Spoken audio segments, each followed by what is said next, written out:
जिसमें लेक्चरर, जिसमें education officer, जिसमें प्रिंसिपल, जिसमें रजिस्टर्ड पोस्ट पर जो बड़े बड़े अधिकारी, steel authority of India, petroleum विभाग के बड़े बड़े अधिकारी, निगम के असिस्टेंट डायरेक्टर, ऐसे लोगों ने इसको स्थापित किया था।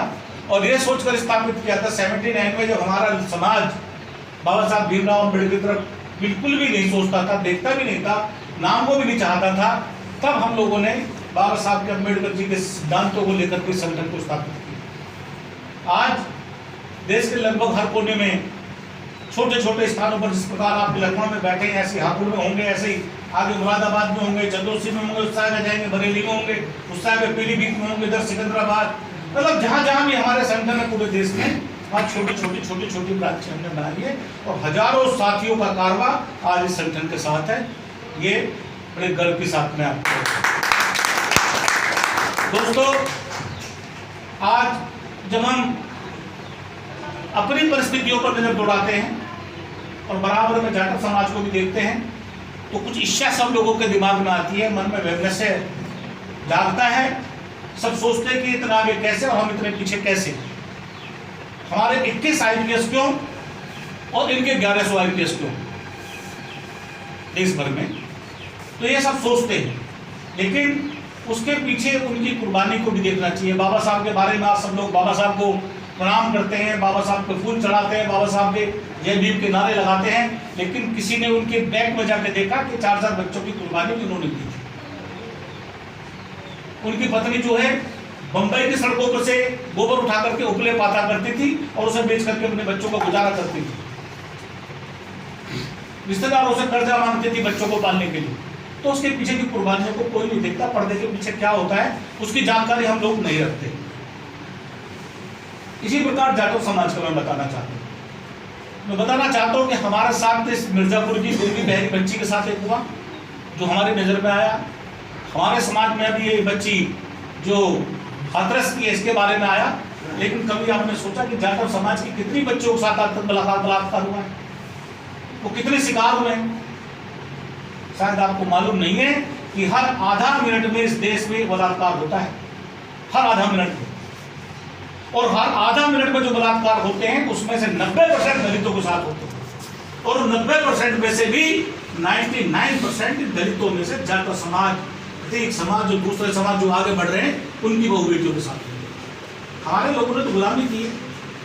अगर ठाकुर साहब निकल के तो खड़े होकर नमस्कार कर लिया, ठाकुर साहब खुश हो गए, हमारा झाड़ू वाला, हमारा खाने वाला 2 रोटी और खिलवा दी, हमारे घर को भिजवा दी, कुछ तंबाकू भिजवा दिया गाँव में या कुछ गुड़ भिजवा दिया, तो हम तो उनके टुकड़ों पर पले हैं।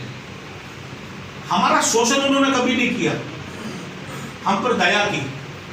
दया इसलिए की क्योंकि हम गुलाम बने रहे, लेकिन जाटव समाज ने इसका प्रतिकार किया, इसका विरोध किया। बच्चियों के साथ बलात्कार भी झेले, पुलिस के डंडे भी झेले, उनकी मौतें भी हुई, गांव से बेदखल भी वो हुए। तब ये इसलिए किया है कि वो दाना जैसे खाक में मिलकर गुले गुलजार होता है, जैसे वो कहते हैं, वो जमीन में घुसे, जमीन तक उनको दफन कर दिया गया, तब वो फूल की तरह चल रहे हैं। लेकिन हमको नौबत नहीं आई। मनीषा जो बहन की हत्या का मामला है, इस संबंध में मैं सिर्फ इतना कह सकता हूँ कि नज़ीर बनेगा हमारे लिए। हम भी, मैं ये नहीं कह रहा कि हमको ऐसी हत्याएं होंगी तो भी हम जागेंगे, लेकिन बाबा साहब अम्बेडकर ने ये सब कुछ सहा, जाटव समाज में लगभग वो सहा। यूपी का हर गांव देहात में अगर आप जाके देखोगे तो सबसे ज़्यादा पीड़ा उन लोगों को हुई और इसीलिए वो जागृत हुए, अवेयर हुए अपने अधिकारों के लिए। लोग राम राज की मांग करते थे, राम राज नहीं चाहिए, ना राम ने कभी हमारे साथ इंसाफ किया था, ना उनके आदि राज करने वाले राज कर सकते। हमें संविधान का राज चाहिए और संविधान का राज हमें लड़कर ही मिलेगा। अभी मेरे साथियों ने बताया कि जब हम पिलखवा में कोई कैंडल मार्च निकाले तो हमारे 10 लोग थे, जाटव समाज के लोग 20 थे। कभी आपने सोचा कि जब उनके साथ कुछ हो रहा था तो हम लोग भी उनके साथ लगे? हम कभी उनके साथ नहीं लगे, हम भी नहीं लगे।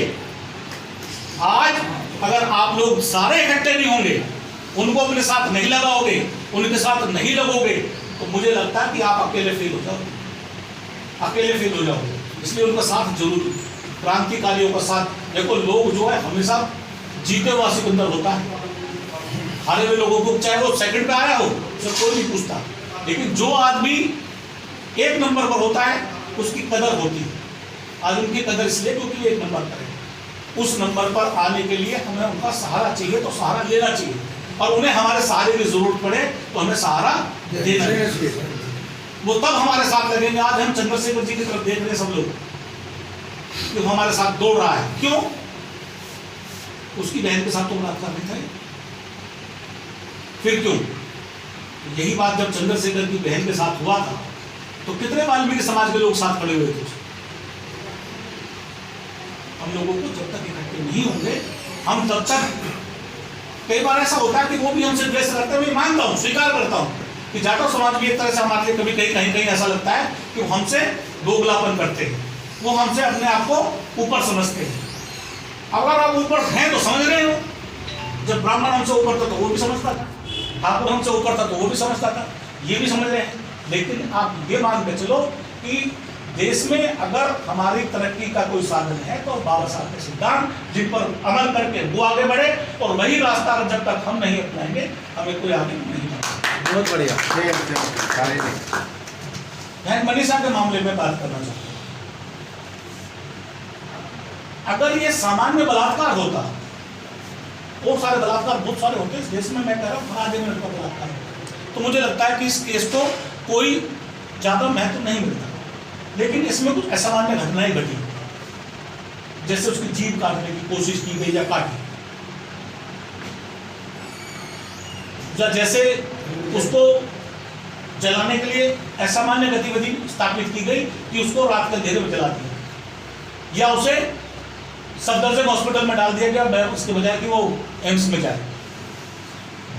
और एक और बड़ी दुर्घटना ये घटी, सबसे बड़ी विडंबना है ये कि जब भी कभी बलात्कार हुए तो बलात्कारियों के पक्ष में धरने प्रदर्शन नहीं जो हो गए। निर्भया के टाइम में आपने देखा होगा कि सारा देश निर्भया के सामने साथ खड़ा था, बलात्कारियों के साथ लोग नहीं थे।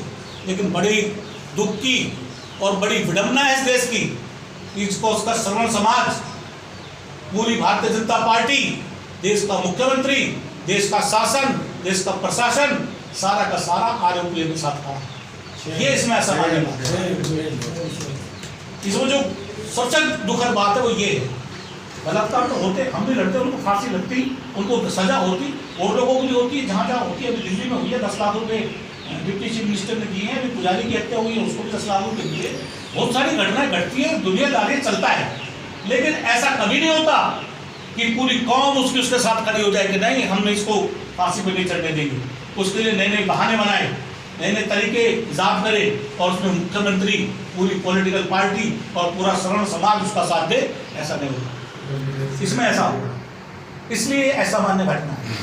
और इस घटना में अगर हम दोषियों को, आरोपियों को सजा दिलाने में नाकामयाब हुए, या हमारे कदम कहीं डगमगाए कि ये घटना जिस प्रकार हमारे जागने के लिए नजीर है, वही घटना उनके लिए हमें दबाने के लिए नजीर बन जाएगी। उनके लिए हमारे ये दिए वो बता पाएंगे कि इनका हम कुछ भी बिगाड़ लें कभी कुछ नहीं होगा। और अभी तक तो जाटव समुदाय के साथ, आप लोगों के साथ ये घटनाएं घटती थी, लेकिन आप याद रखना इस बात को। अब आप जितने लोग यहाँ बैठे हैं सभी, मुझे लगता है कि बहुत अच्छे कपड़े पहनते हैं, बहुत अच्छा खाना खाते हैं, बड़े बुद्धिजीवी भी हैं, बड़े अच्छे वक्ता भी हैं, बड़ा अच्छा बोलते भी हैं, और समाज से भी हैं। जिस समाज में समाज से भी पैदा हो जाते हैं, जिस समाज में अफसर पैदा होने लगते हैं, जिस समाज में नेता पैदा होने लगते हैं, और जो समाज ऊपर उठने लगता है, उस समाज का श्रवण समाज विरोधी हो जाता है। जाटवों का विरोधी इसलिए हुआ था, अब चूंकि आप लोग उठने लगे हो थोड़े थोड़े करके, तो आपका भी विरोधी वो सीखता। अगर वो हमारा विरोध कर रहे हैं, इसका मतलब ये कि हम सही रास्ते पर चल पड़े हैं। अगर श्रवण समाज हमारा विरोध कर रहा है, इसका मतलब हम सही रास्ते पर चल पड़े हैं, हमने सही रास्ता अपना लिया है उनके विरोध में। और जब तक हम स्टैंड नहीं करेंगे इकट्ठे होकर के, मैं समझता हूँ कि हमको भी न्याय नहीं मिलेगा, हमारी बहनों को न्याय नहीं मिलेगा, और इस समाज को न्याय नहीं मिलेगा। बहुत सारे लोग अपने दोस्तों को बोलते हैं। अभी मैं तो सिर्फ इतना कहना चाहता हूँ कि मैं ज्ञानचंद जीनवाल एक आम आदमी हूँ, आम कार्यकर्ता हूँ, आप लोगों की तरह आम जीवन जीते हम लोग, आप लोगों की तरह हम लोग इकट्ठे कैसे लोग हैं, लेकिन मेरे केवल 2 हाथ, 2 आंखें, 1 दिमाग है, 2 कान है, 2। मैं चाहता हूँ कि मेरे जैसे 1 लाख हो जाए, ताकि 2 लाख बात हो जाए, 1 लाख दिमाग हो जाए। आज धीरे धीरे करके हमने इस कारवा को यहाँ तक लाए कि हर डिस्ट्रिक्ट में हम छोटी छोटी ब्रांचें बंद करते हैं। हर प्रदेश में आप अगर झांसी जाओगे, बुंदेलखंड में जाओगे, ललितपुर में जाओगे तो वहाँ भी हमारे लोग बैठे। आप कलकत्ता जाओगे तो वहाँ हमारे लोग बैठे। आप बॉम्बे जाओगे तो बॉम्बे में बैठे। आप तमिलनाडु जाओगे तमिलनाडु में बैठे। केरल में जाओगे तो केरल में बैठे। मैं कहना चाहता हूँ कि यहाँ तक कारवा को हम लाएं, और हमने हजारों लोगों का ग्रुप इकट्ठा किया, ग्रुप बनाया। आपसे उम्मीद ये करता हूँ, हाथ जोड़कर उम्मीद करता हूँ कि आप लोग इसमें जुट जाएं अपने जैसे। आप आज के बाबा साहब डॉक्टर भीमराव अम्बेडकर हैं, बाबा साहब नहीं, अपने आप को बाबा साहब मान करके अपने जैसे 2-2, 4-4 लोग भी अपने जैसे बनाओगे तो हमारे तादाद हजारों से लाखों हो जाएंगे और हमें जीतने से कोई भी रोक नहीं। सिर्फ इतना कहना चाहता हूँ कि बाबा साहब जैसे आप लोग हैं, अपने जैसे 4-4, 5-5 आदमी और बना लो और इकट्ठे होने की कोशिश करो। मेरे भाई ने कहा कि अपने मतभेदों को, अपने मनभेदों को दूर करना सकता। रास्ते में रहते, गली में रहते, 4 बातों में झगड़ा होता है, किसी भी गली में, नाली में, झाड़ू में, डेरी में, कूड़े में, कबाड़े में होता है, परिवार में, खाने पर, पीने पर, शादियों में। लेकिन जब भी सामाजिक समरसता की बात आए, जब भी समाज के इकट्ठे होने की बात आए, तो हमें इन सब चीज़ों को छोड़ करके इकट्ठा हो जाना चाहिए और आगे बढ़ना चाहिए। बहुत देर से आप लोग बैठे हैं, मैं ज़्यादा समय आपको मिलूंगा। जय भीम, जय भारत।